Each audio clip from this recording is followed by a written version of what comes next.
สบายดีสวัสดีพ่อแม่พี่น้องเนาะมือนี่เนาะพี่น้องนุ่นกับมานาอีกแล้วนี่ตอนนี้คือนุ่นมาหดนาแล้วเป็นที่ห้อยเนาะพี่น้องก็คือมือนี่เนาะนุ่นกับน้องทรายกับอีเมเนาะสิพากันมากาเข่าอยู่นาแล้วพี่น้องเพราะว่ากะช่วงนี้กะเริ่มฝนตกแล้วเนาะก็จะได้แปลงคันนาแล้วก็จะกล้าเข่าแล้วพี่น้องเนาะตอนนี้คือพากันแบกเข่าเนาะมาหดนาเงือแตกเงือเตียนเนาะแล้วอิดก็ว่าสิให้พี่น้องเบิ่งบรรยากาศในการเดินทางของเฮาแต่ว่าการเดินทางก็ค่อนข้างยุ่งยากเนาะเพราะว่าช่วงนี้ก็ฝนตกเนาะขี้ดินโอ้โหบ่ให้ว่านี่สภาพเนาะพี่น้องสภาพนุ่นมาล่มมะละสะทรายเนาะตอนนี้คือมาฮอดนาเป็นที่พอยนี่พี่น้องบรรยากาศอยู่นาของเฮาก็อากาศดีขนาดเลยเนาะมื้อนี้ก็ฝนบ่ตกเนาะฟ้าก็บ่แดดฟ้าบดนี่น้องทรายนึงก็ยังมาเนาะเพราะว่าเฮาแบกเข้ามา มาฮอดพี่ก็เมื่อยพอสมควรนี่มีจะเดืองบ่เดืองตึมไม่เครื่องมานี่น้องทรายสิกลับมาเอาเข้าอีกสิมาแบกเข้าอยู่บ้านเนาะเพราะว่าก็เฮาเอามานี่มันน่าจะบ่พอแต่ว่าเฮามาก็สุดแฮงแล้วเนาะเป้มาคนละแฮงพุ่นแม่ก็เกี่ยมละเฮาสิเอาแนวหวานแบบอยู่ในหมู่บ้านของเฮาอะนะพี่น้องแต่ว่าแต่ละปีเฮากล้าเข้ามันก็ลืมมันบ่พออะนะพี่น้องแล้วปีนี้อีเมว่าจะเอาแบบซักแบบนี้อีเมว่าสิซักแบบนี้เนาะนี่เราก็ไปตัดไม้ตัดหยังแล้วมาฮอดแล้วตัดไม้นี่เราว่าสิซักแล้วก็จะเอาเข้าปอนจังซี่เนาะแต่ว่าแต่ละปีหั่นนะเฮาซักแล้วเฮาปอนจังซี่แล้วมันบ่พอเนาะเขากล้าเป็นลูกเป้ตั้งของเขาฮะ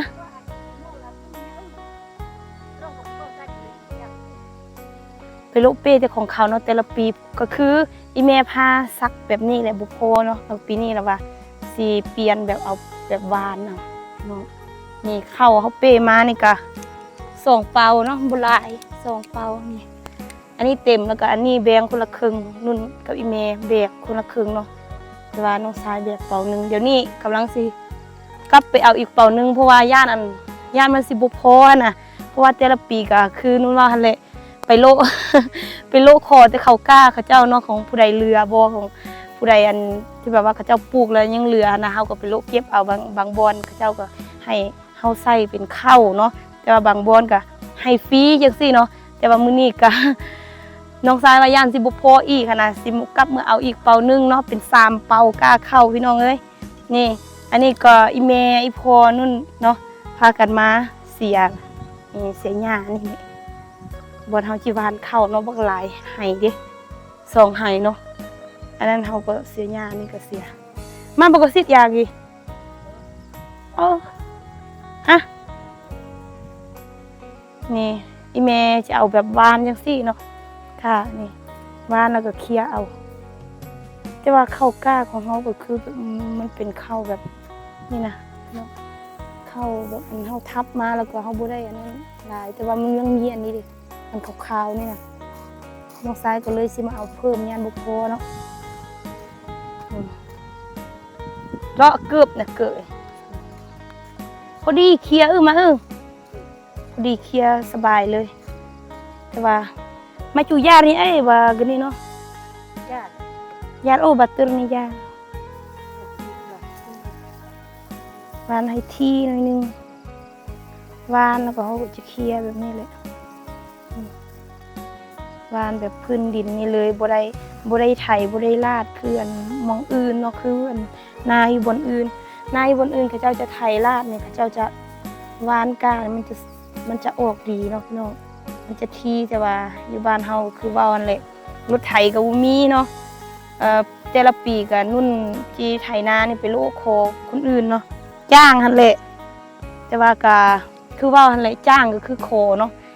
คนอยู่ในหมู่บ้านในส่วนหลายเขาเจ้าก็บ่อยากมาไถหั่นน่ะแล้วเฮาก็บ่มีรถไถเป็นของตัวเองเนาะรถไถมันแพงเดี๋ยวนี้ก็เห็นอันคนอยู่ใกล้ๆเฮือนเขาเจ้าซื้อเนาะฮอด80 ล้าน80 ล้านน่าจะประมาณ100,000 ปลายกว่าบาทเนาะ100,000 ปลายกว่าบาทรถไถไม่มีปัญญาโอ้ยแล้วก็ตอนนี้ก็คือเฮาก็แต่ละปีเนาะเฮาก็ได้ไป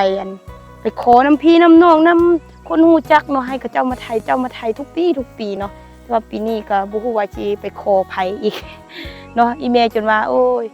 อันส่วนอีพ่อขายงัวให้หมดแล้วก็ไปซื้อรถไถดีบ่เนาะแต่ว่าก็บ่ฮู้ว่าเพิ่นสิตัดสินใจแนวใดเพราะว่าเฮาก็บ่มีรถไถแต่ละปีที่เฮ็ดนานี่ยุ่งยากเนาะไปลกขอคนอื่นแล้วมัน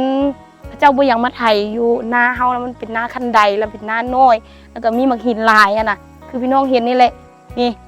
เป็นนาคันใดจังซี่เนาะคุณเป็นคันใดจังซั่นเนาะแล้วเขาเจ้าบ่อยากมาไถเพราะว่ามันเป็นไห้น้อยเด้แล้วก็มีมักหินคือนั่นว่าแหละเนาะเดี๋ยวจะลงมือทำงานแล้วพี่น้องจะลงมือทำงานแล้วเพราะว่าก็มาฮอดแล้วน้องทรายกลับเนาะแล้วนุ่นกับอีแม่ก็สิมาบ้านก้าแล้วก็อันนี้เมื่อกี้คือเฮายางมา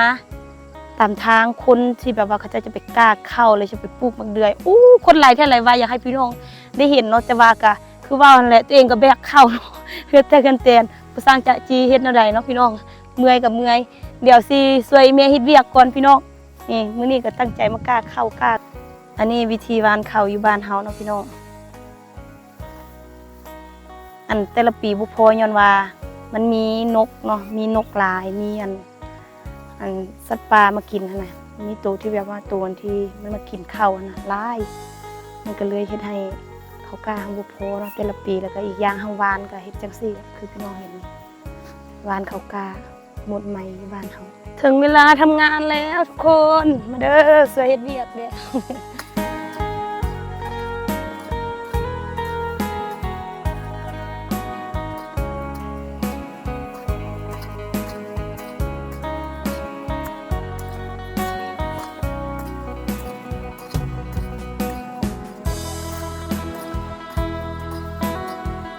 ค่ะโทรศัพท์ไม่มีอะไรจ้านี่นะพี่น้องวิธีกล้าเข้าอยู่บ้านเฮา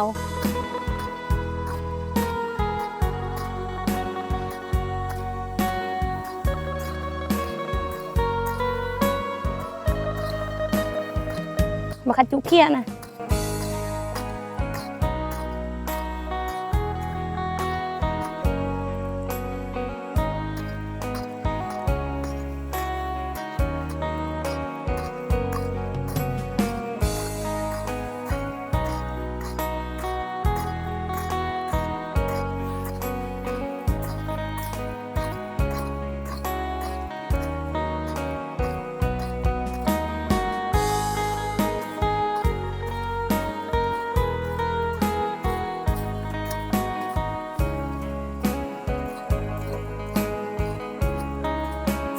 ทำงาน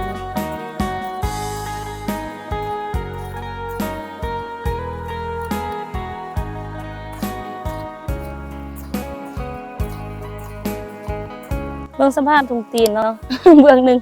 เป็นสีฟ้าเบื้องหนึ่งเป็นสีสีอย่างบู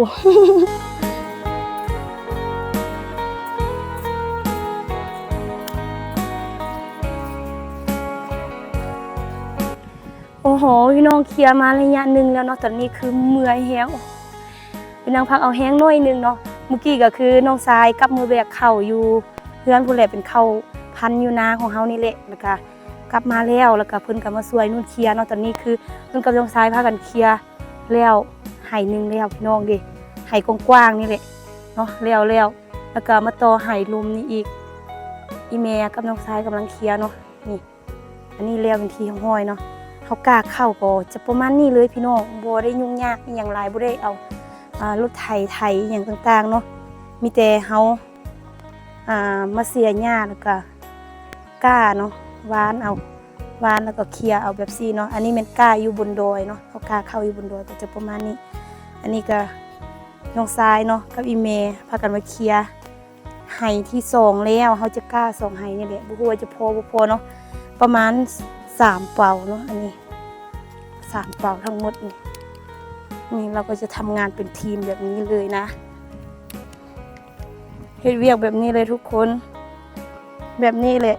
ที่บ้านเฮาเนาะทำงาน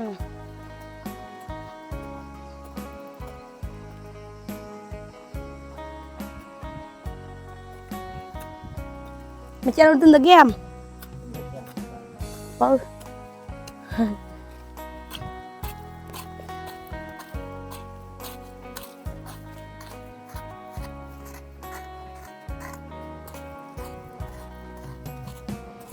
มีวิธีทำงานไร่อยู่สวนเฮา อันมากล้าเข้าปีนี้ก็บ่ฮู้ว่าจิพอบ่พอแต่จังใดก็อยากให้พอเนาะ มันก็สิบ่มา ผู้หนึงแหละบ่โอ้เดี๋ยวละจ้ะเนาะ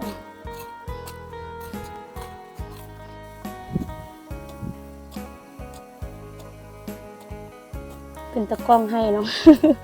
ให้แม่กำลังสายน้องเป็นตะกล้องให้ ทำงานจ้าทำงาน นี่นะพี่น้องตอนนี้แล้วเป็นที่เรียบร้อยเนาะเอากาเข้าแล้วพอดีน่าจะประมาณ12 โมงเนาะตอนนี้ก็คือ12 โมง1 โมงนี่แหละเพราะว่าก็หิวข้าวเนาะแต่ว่าอดเอาเพราะว่าซ้ำเนาะซ้ำแล้วเดี๋ยวนี้กาเข้าบ่ฮอดกันบ่ฮอดมือเนาะครึ่งมือเนาะเอาปากกาเข้า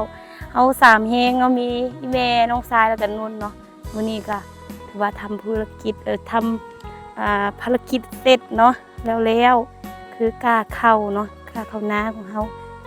นี่แล้วกว้างเติบเนาะพี่น้อง2 ให้นาใหญ่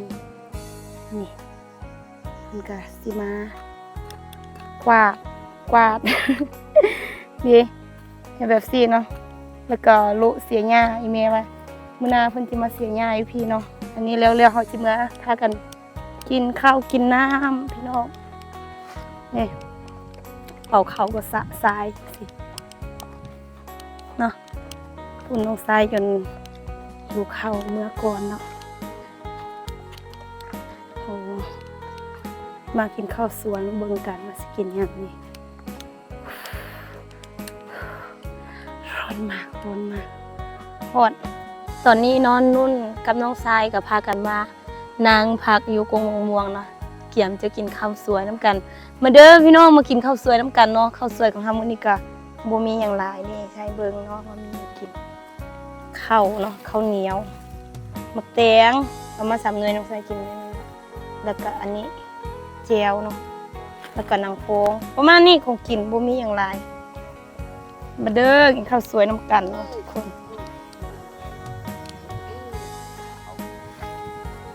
เบิ่งฝ่ายเมีย ยิงปูงม่วงเขาบ่ได้กลับไปเที่ยงนาเพราะว่าเที่ยงนาไก่อยู่เทิงนี่บนไปล้างมือแถวใกล้ๆล้างมืออยู่อันน้ำออกแถวนี้บ่มีน้ำเมืองมาเด้อพี่น้องกินข้าวสวยน้ำกันเนาะตอนนี้คือจะลงมากินข้าวแล้วข้าวเหนียวแล้วก็เขาจะกินกับหนังฟองเนาะปกติเลยมาปลาเขาก็จะกินหนังฟองสิmất cái con đỏ thẳng quay แข็งมาก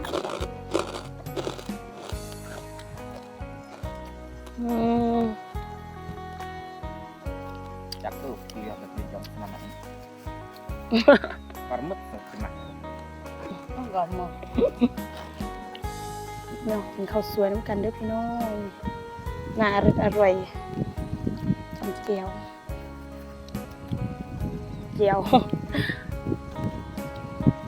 บุ้ไม่อย่างเนาะไม่แต่หนังท้องแล้วก็แก้วกับมะแตง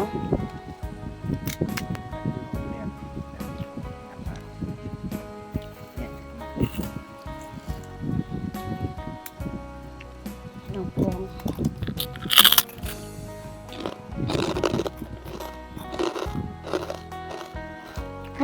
ขอบจะแท้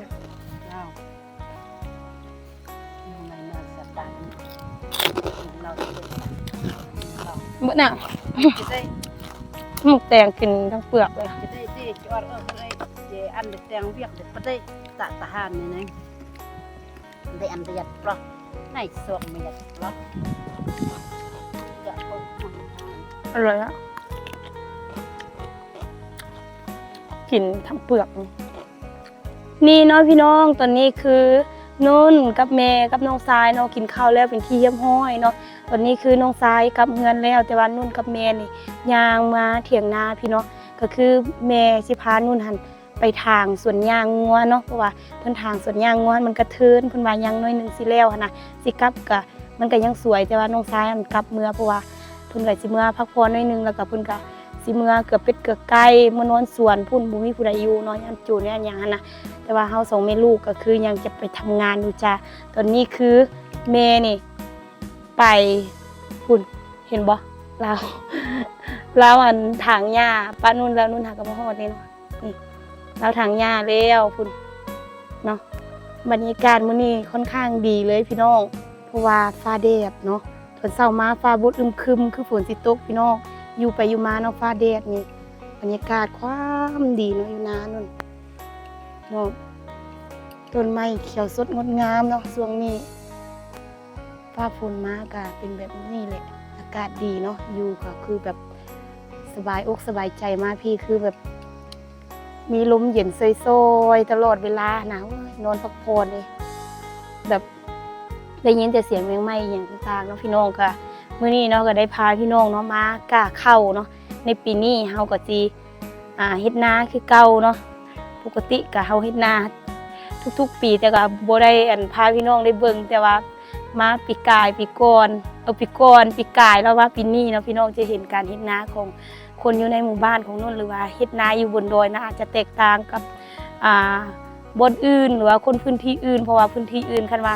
มีนาคือของนุ่นนี่เขาเจ้ามีรถแจ๊กแล้วเขาเจ้าจะมาไถแล้วก็เอาน้ำใส่เนาะแล้วก็ลาดสิเฮา